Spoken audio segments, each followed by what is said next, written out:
शुक्लाम्भरधरं विष्णुं शशिवर्णं चतुर्भुजं प्रसन्नवदनं ध्यायेत् सर्वविघ्नोपशान्तये।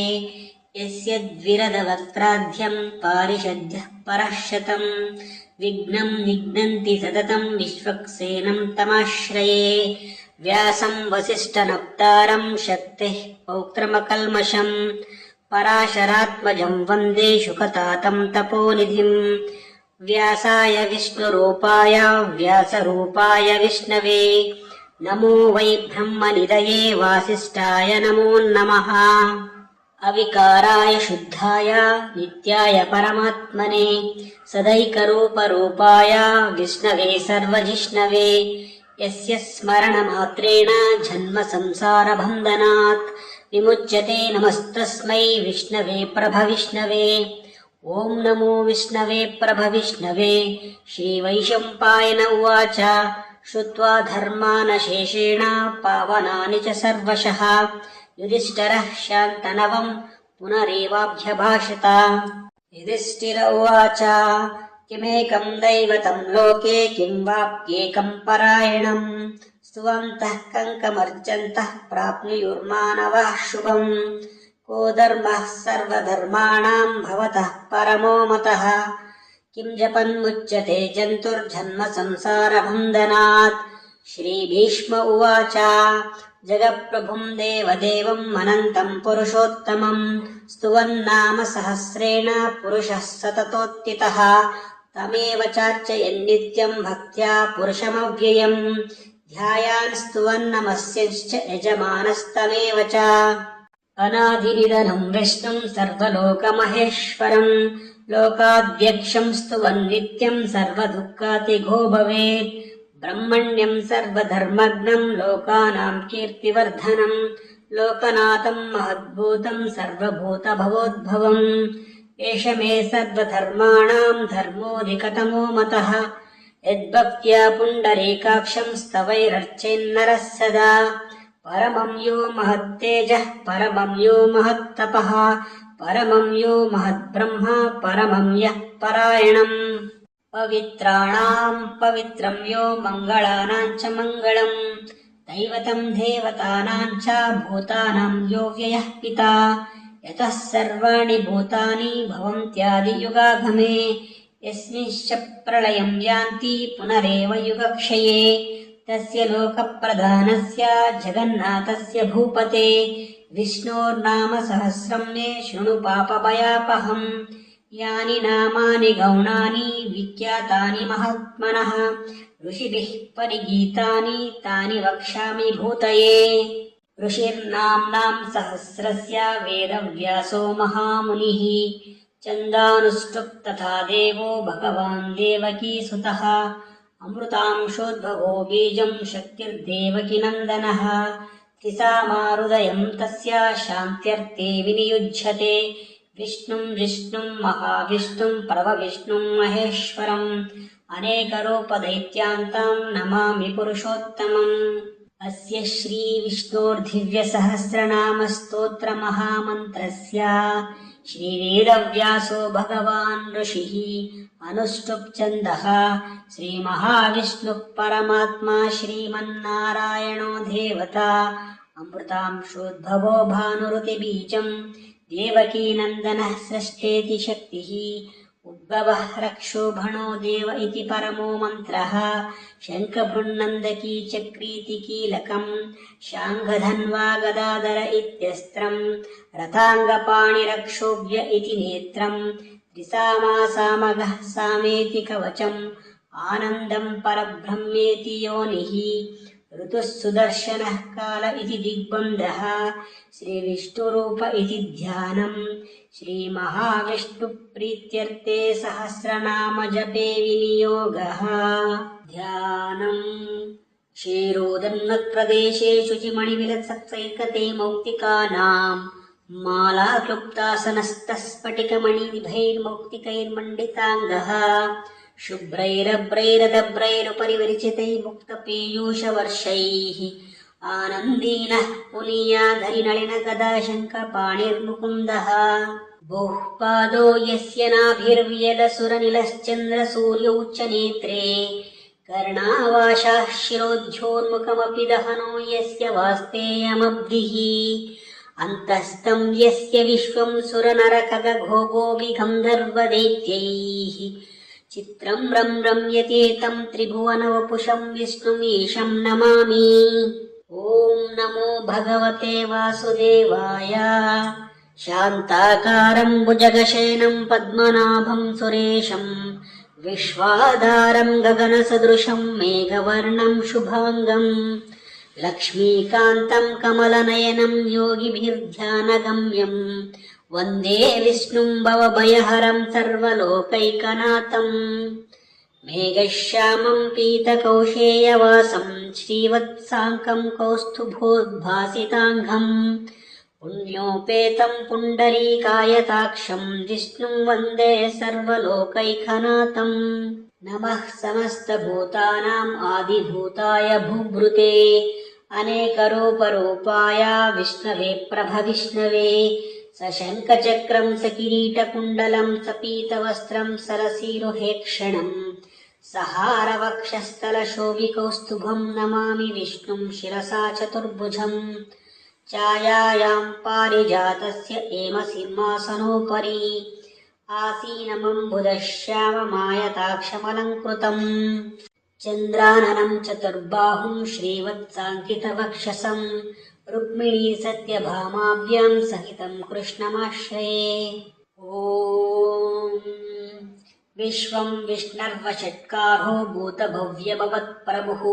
भूतकृद्भूतकृद्भावो भूतात्मा भूतभावनः भूतात्मा परमात्मा च मुक्तानां परमागतिः अव्ययः पुरुषः साक्षी क्षेत्रज्ञोऽक्षर एव च योगो योगविदां नेता प्रधानपुरुषेश्वरः नारसिंहवः श्रीमान् केशवः पुरुषोत्तमः सर्वः शर्वः शिवः स्थाणुर्भूतादिरव्ययः सम्भवो भावनो भर्ता प्रभवः प्रभुरीश्वरः स्वयंभू शम्भुरादित्यः पुष्कराक्षो महस्वनः अनाधिनिधनो दाता विधाता दातुरुत्तमः अप्रमेयो ऋषिकेशः पद्मनाभो मरप्रभुः विश्वकर्मा मनुस्तष्ट्वास्तविष्टस्तविरोद्ध्रुवः अग्राह्यः शाश्वतो कृष्णो लोहिताक्षः प्रतर्दनः प्रभूतस्त्रिककुब्धामा पवित्रं मङ्गलं परम् ईशानः प्राणदः प्राणो ज्येष्ठः श्रेष्ठः प्रजापतिः हिरण्यगर्भो भूगर्भो माधवो मधुसूदनः ईश्वरो विक्रमी धन्वी मेधावी विक्रमक्रमः अनुत्तमो दुरादर्शः कृतघ्नः कृतिरात्मवान् सुरेशः शरणं शर्मा विश्वरेतः प्रजाभवः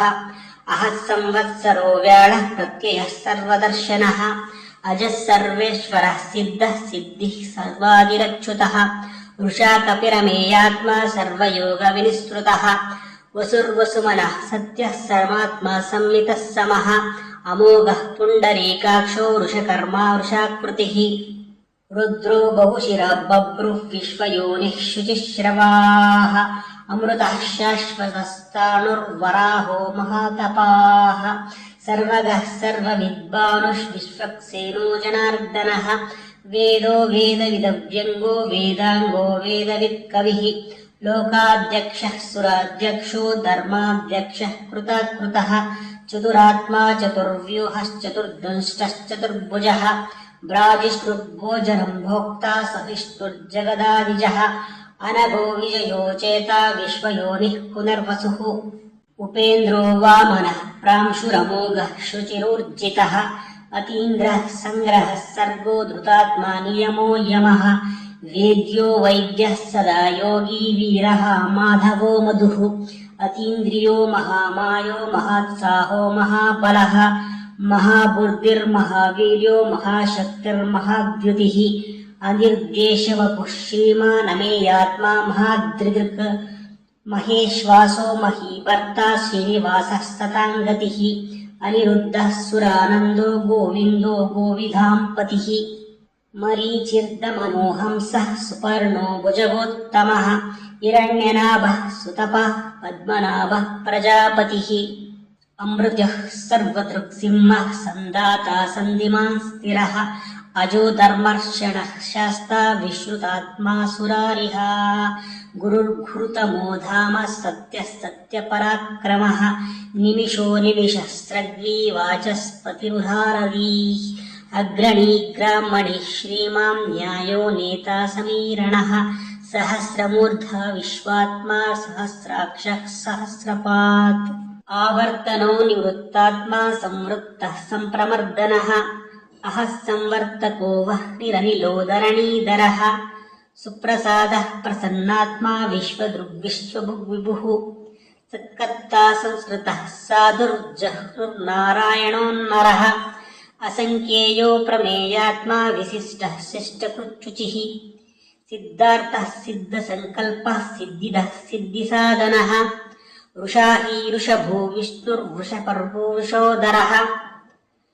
वर्धनो वर्धमानश्च विविक्तः श्रुतिसागरः सुभुजो दुर्धरो वाग्मी महेन्द्रो वसुदो वसुः नैकरूपो बृहद्रूपः शिलिविष्टः प्रकाशनः ओजस्तेजोदुरिधरः प्रकाशात्मा प्रतापनः वृद्धस्पष्टाक्षरो मन्त्रश्चन्द्रांशुभास्करद्युतिः अमृताशोद्भवो बाणुः शशबिन्दुः सुरेश्वरः औषधं जगतः सेतुः सत्यधर्मपराक्रमः भूतभव्यभवन्नाथः पवनः पावनो नलः कामः कामकृत्कान्तः कामः कामप्रदः प्रभुः युगादिकृत्युगावर्तो नैकमायो महाशनः अदृश्यो व्यक्तरूपश्च सहस्रजितनन्दचित् इष्टो विशिष्टः शिष्टेष्टः शिखण्डीनहुषोरुषः क्रोधः क्रोधकृत्कर्ता विश्वबाहुर्महीधरः अच्युतः प्रतितः प्राणः प्राणदो वासवानुजः अफां निधिरधिष्ठानम् अप्रमत्तः प्रतिष्ठितः स्कन्दः स्कन्दधरो दुर्यो वरदो वायुवाहनः वासुदेवो बृहद्भानुरादिदेवः पुरन्दरः अशोकस्तारणस्तारः शूरः शौरिजनेश्वरः अनुकूलः शतावर्तः पद्मी पद्मनिवेक्षणः पद्मनाभोरविन्दाक्षः पद्मगर्भः शरीरभृत् महर्दिर्वृद्धो वृद्धात्मा महाक्षो गरुडध्वजः अतुलः शरभो भीमः समयज्ञो हविर्हरिः सर्वलक्षणलक्षण्यो लक्ष्मीवान् समितिञ्जयः विक्षरो रोहितो मार्गो एतुर्धामोदरः सहः महीधरो महाभागो वेगवानमिताशनः युगादिकृद्युगावर्तो नैकमायो महाशनः अदृश्यो व्यक्तरूपश्च सहस्रजितनन्तजित् इष्टो विशिष्टः शिष्टेष्टः शिखण्डीनहुषोरुषः क्रोधः क्रोधकृत्कर्ता विश्वबाहुर्महीधरः अच्युतः प्रतितः प्राणः प्राणदो वासवानुजः अपां निधिरधिष्ठानमप्रमत्तः प्रतिष्ठितः स्कन्दः स्कन्दधरो दुर्यो वरदो वायुवाहनः वासुदेवो बृहद्भानुरादिदेवः पुरन्दरः अशोकस्तारणस्तारः शूरः शौरिर्जनेश्वरः अनुकूलः शतावर्तः पद्मी पद्मनिवेक्षणः पद्मनाभोरविन्दाक्षः पद्मगर्भः शरीरभृत् महर्दिर्दिद्धो वृद्धात्मा महाक्षो गरुडध्वजः अतुलः शरभो भीमः समयज्ञो हविर्हरिः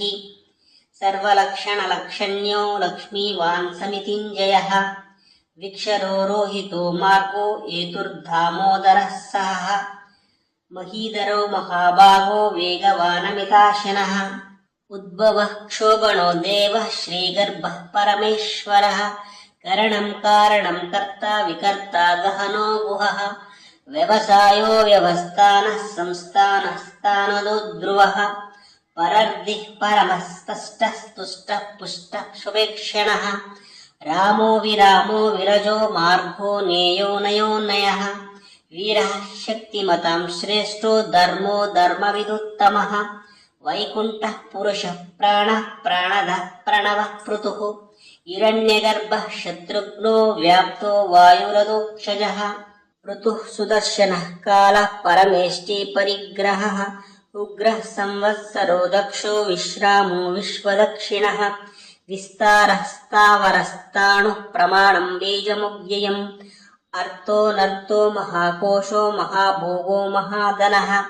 अनिर्विण्णस्तविष्ठो भूधर्मयूपो महामकः नक्षत्रनेमिर्नक्षत्री क्षमः क्षामः समीहनः यज्ञयुज्यो महेज्यश्च कृतः सत्रं सताङ्गतिः सर्वदर्शी विमुक्तात्मा सर्वज्ञो ज्ञानमुत्तमम् सुव्रतः सुमुखः सूक्ष्मः सुघोषः सुखदः सुहृतु मनोहरो जितक्रोधो वीरबाहुर्विदारणः स्वापनः स्ववशो व्यापी नैकात्मा नैककर्मकृत् वत्सरो वत्सलो वत्सी रत्नगर्भोदनेश्वरः धर्मकुब्धर्मे सदसत्करमक्षरम् अविज्ञाता सहस्रांशुर्विदाता कृतलक्षणः गवस्तिनेमिः सत्त्वस्तः सिंहो भूतमहेश्वरः आदिदेवो महादेवो देवेशो देवभृद्गुरुः उत्तरो गोपतिर्गोप्ता ज्ञानगम्यः पुरातनः शरीरभूतभृद्भोक्ता कपीन्द्रो भूरिदक्षिणः सोमपो मृतपः सोमः पुरुषत्तमः विनयो जयः सत्यसन्धो दाशार्हः सात्वशां पतिः जीवो विनयित साक्षी मुकुन्दो मितविक्रमः अम्भोनिधिरनन्तात्मा महोदधिशोऽन्तकः अजो महाकः स्वाभाव्यो हितामित्रः प्रमोदनः आनन्दो नन्दनो नन्दः सत्यधर्मा त्रिविक्रमः महर्षिः कपिलाचार्यः कृतज्ञो मेदिनीपतिः त्रिपदस्त्रिदशाध्यक्षो महाशृङ्गः कृतान्तकृत् महावराहो गोविन्दः सुषेणः कनकाङ्गदी गुह्यो गभीरो गहनो गुप्तश्चक्रगदाधरः वेदः स्वाङ्गोजितः कृष्णो दृढः सङ्कर्षणोच्युतः वरुणो वारुणो वृक्षः पुष्कराक्षो महामनाः भगवान् भगः नन्दी वनमाली अलायुधः आदित्यो ज्योतिरादित्यः सहिष्णुर्गतिसत्तमः सुधन्वा कण्डपरुषुर्धारणो द्रविणप्रदः दिवः स्पृक् सर्वदृग्व्यासो त्वाचस्पतिरयो निजः त्रिसामा सामगः सामा निर्वाणं भेषजं भिषक् सन्न्यासकृच्चमः शान्तो निष्ठा शान्तिः परायणम् शुभाङ्गः शान्तिदस्त्रष्टा कुमुदः कुवलेशयः गोहितो गोपतिर्गोप्ता वृषभाक्षो वृषप्रियः अनिवर्ती निवृत्तात्मा संक्षेप्तः क्षेमकृच्छिवः श्रीवत्सवक्षाः श्रीवासः श्रीपतिः श्रीमतां वरः श्रीधः श्रीशः श्रीनिवासः श्रीनिधिः श्रीविभावनः श्रीधरः श्रीकरः श्रेयः श्रीमान् लोकत्रयाश्रयः स्वक्षस्वङ्गः शतानन्दो नन्दिर्ज्योतिर्गणेश्वरः विजितात्मा विधेयात्मा सत्कीर्तिश्चिन्नसंशयः उदीर्णः सर्वतश्चक्षुषमीशः शाश्वतस्थिरः भूषयो भूषणो भूतिर्विशोकः शोकनाशनः अर्चिष्मानर्चितः कुम्भो विशुद्धात्मा विशोधनः अनिरुद्धो प्रतिरतः प्रद्युम्नो मितविक्रमः कालनेमिनिहावीरः शौरिः शूरजनेश्वरः त्रिलोकात्मा त्रिलोकेशः केशवः केशिहारिः कामदेवः कामपालः कामी कान्तः कृतागमः अनिर्देशवपुर्विष्णुर्वीरो नन्तो धनुञ्जयः ब्रह्मण्यो ब्रह्मकृद्ब्रह्मा ब्रह्म ब्रह्मविवर्धनः ब्रह्मविद्ब्राह्मणो ब्रह्मी ब्रह्मज्ञो ब्राह्मणप्रियः महाक्रमो महाकर्मा महातेजा महोरगः महाक्रतुर्महायज्वा महायज्ञो महाहविः स्तव्यस्तवप्रियः स्तोत्रं स्तुतिस्तोतारणप्रियः पूर्णः पूरयिता पुण्यः पुण्यकीर्तिरनामयः मनोजवस्तीर्थकरो वसुरेता वसुप्रदः वसुप्रदो वासुदेवो वसुर्वसुमनाहविः सद्गतिः सत्कृतिः सत्ता सद्भूतिः सत्परायणः शूरसेनो यदुश्रेष्ठः सन्निवासः सुयामुनः भूतावासो वासुदेवः सर्वासुनिलयो नलः दर्पः दर्पदो दृप्तो दुर्धरोत्तापराजितः विश्वमूर्तिर्महामूर्तिर्दीप्तमूर्तिरमूर्तिमान् अनेकमूर्तिरव्यक्तः शतमूर्तिः शताननः एको नैकः सबः किं यत्तत्पदमनुत्तमम् लोकबन्धुर्लोकनाथो माधवो भक्तवत्सलः सुवर्णवर्णो हेमाङ्गो वराङ्गश्चन्दनाङ्गदी वीरः विषमः शून्यो घृताशीरश्चलश्चलः अमानी मानधो मान्यो लोकस्वामी त्रिलोकदृक् सुमेधा मेधजोदन्यः सत्यमेधाधराधरः तेजोरुषोदुतिधरः सर्वशस्त्रभृतां वरः प्रग्रहो निग्रहो व्यग्रो नैकशृङ्गो गदाग्रजः चतुर्मूर्तिश्चतुर्बाहुश्चतुर्व्यूहश्चतुर्गतिः चतुरात्मा चतुर्बाहुश्चतुर्वेदः विवेकपात् समावर्तो निवृत्तात्मा दुर्जयो दुरतिक्रमः दुर्लभो दुर्गमो दुर्गो दुरावासो दुरारिः शुभाङ्गो लोकसारङ्गः स्तुतन्तुस्तन्तुवर्धनः इन्द्रकर्मा महाकर्मा कृतकर्मा कृतागमः उद्भवः सुन्दरः सुन्दो रत्ननाभः सुलोचनः अर्को वाजसनः शृङ्गी जयन्तः सर्वविजयी सुवर्णबिन्दुरक्षोभ्यः सर्ववागीश्वरेश्वरः महारथो महागर्तो महाभूतो महानिधिः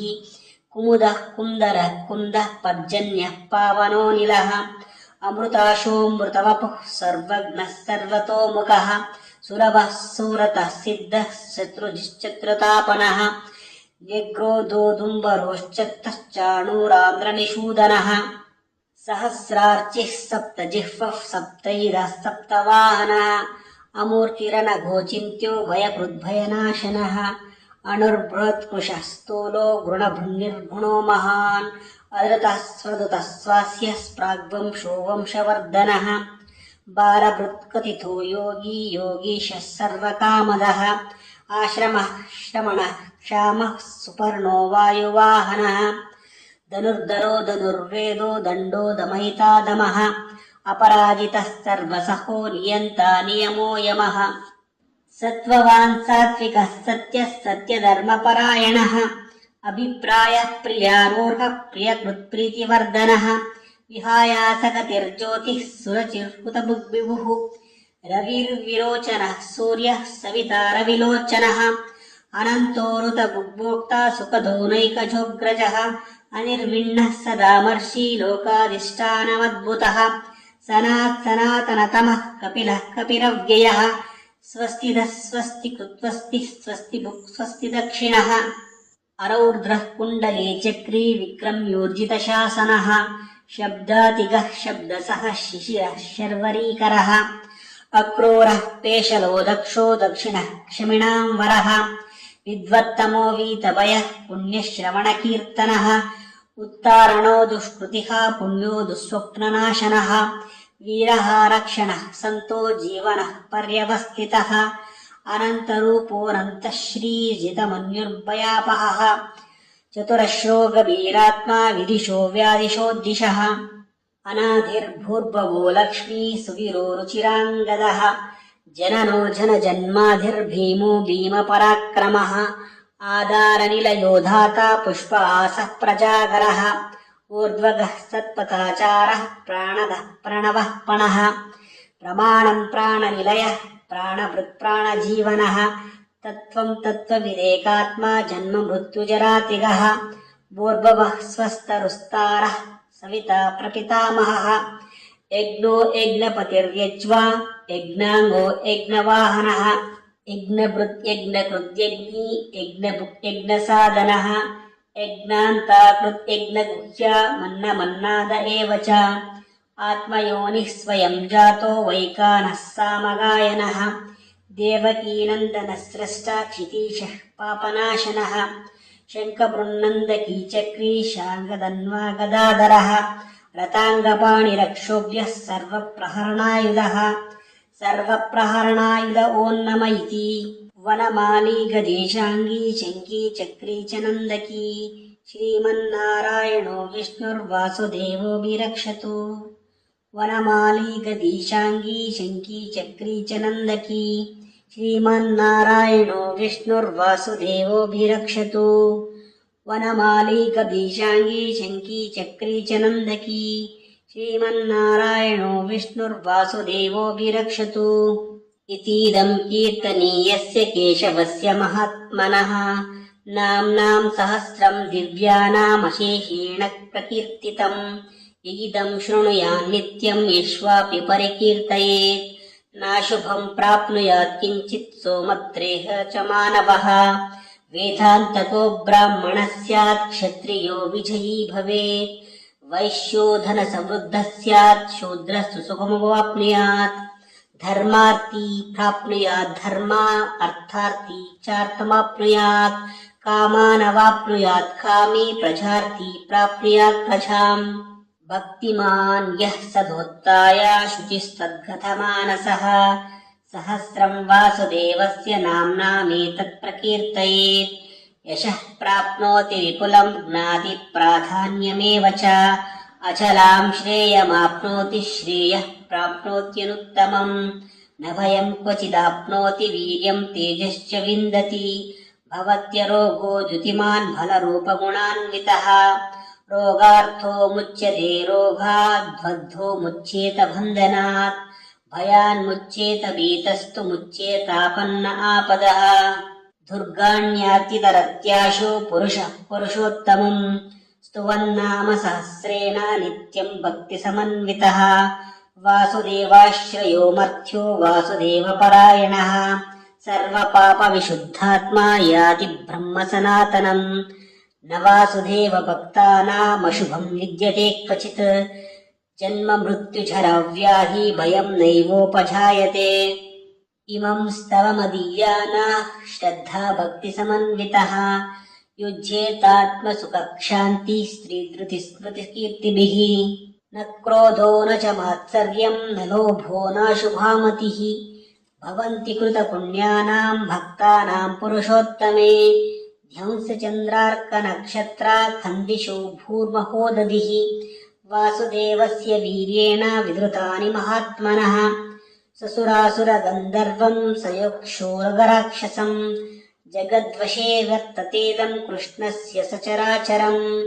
इन्द्रियाणि मनोबुद्धिः सत्त्वं तेजो बलं धृतिः वासुदेवात्मकान्याहुः क्षेत्रं क्षेत्रज्ञ एव च सर्वागमानामाचारः प्रथमं परिकल्पते आचारप्रभवो धर्मो धर्मस्य प्रभुरच्युतः ऋषयः पितरो देवा महाभूतानि दातवः जङ्गमा जङ्गमं चेदं जगन्नारायणोद्भवम् योगो ज्ञानं तथा साङ्ख्यं विद्या शिल्पादिकर्म च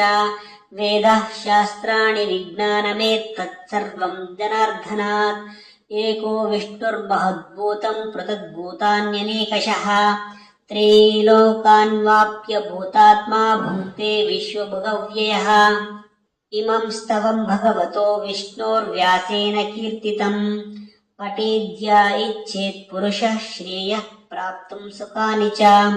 विश्वेश्वरमजं देवं जगतः प्रभुमव्ययम् भजन्ति ये पुष्कराक्षं न ते यान्ति पराभवम् न ते यान्ति पराभवम् नम इति अर्जुन उवाच पद्मपत्रविशालाक्षा पद्मनाभसुरोत्तमा भक्तानामनुरक्तानां त्राता भव जनार्दन श्रीभगवानुवाच यो मां नाम सहस्रेण स्तोतुमिच्छति पाण्डव सोऽहमेकेन श्लोकेन स्तुत एव न संशयः स्तुत एव न संशय ओन्नम इति व्यास उवाच वासनाद्वासुदेवस्य वासितं भुवनत्रयम् सर्वभूतनिवासोऽसि वासुदेव नमोऽस्तु ते श्रीवासुदेव नमोऽस्तु त ॐ नम इति पार्वत्युवाच केनोपायेन लघुना विष्णोर्नाम सहस्रकम् पठ्यते पण्डितैर्नित्यं श्रोतुमिच्छाम्यहं प्रभो ईश्वर उवाच श्रीराम राम रामेति रमे रामे मनोरमे सहस्रनाम तत्तुल्यं राम नाम वरानने श्रीराम राम रामेति रमे रामे मनोरमे सहस्रनाम तत्तुल्यं राम नाम वरानने श्रीराम राम रामेति रमे रामे मनोरमे सहस्रनाम तत्तुल्यं राम नाम वरानने राम नाम वरानन ॐ नम इति ब्रह्मोवाच नमोऽस्त्वनन्ताय सहस्रमूर्तये सहस्रपादाक्षि शिरोरुबाहवे सहस्रनाम्ने पुरुषाय शाश्वते सहस्रकोटियुगधारिणे नमः। सहस्रकोटियुगधारिणे नम ॐ नम इति। सञ्जय उवाच यत्र योगेश्वरः कृष्णो यत्र पार्थो धनुर्धरः तत्र श्रीविजयो भूतिर्ध्रुवा नीतिर्मतिर्मम। श्रीभगवानुवाच अनन्याश्चिन्तयन्तो माम् ये जनः पर्युपासते तेषाम् नित्याभियुक्तानाम् योगक्षेमम् वहाम्यहम्। परित्राणाय साधूनाम् विनाशाय च दुष्कृताम् धर्मसंस्थापनार्थाय सम्भवामि युगे युगे।